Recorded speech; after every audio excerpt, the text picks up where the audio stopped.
Meaning of diss. Diss. Diss.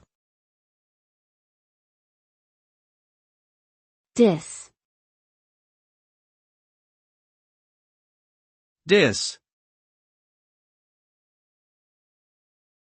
The word diss can be used as a prefix or slang term with various meanings. As a prefix, it is often used to indicate the opposite or negation of something, such as disagree or disbelief. As a slang term, it can refer to disrespecting or insulting someone, as in he dissed me.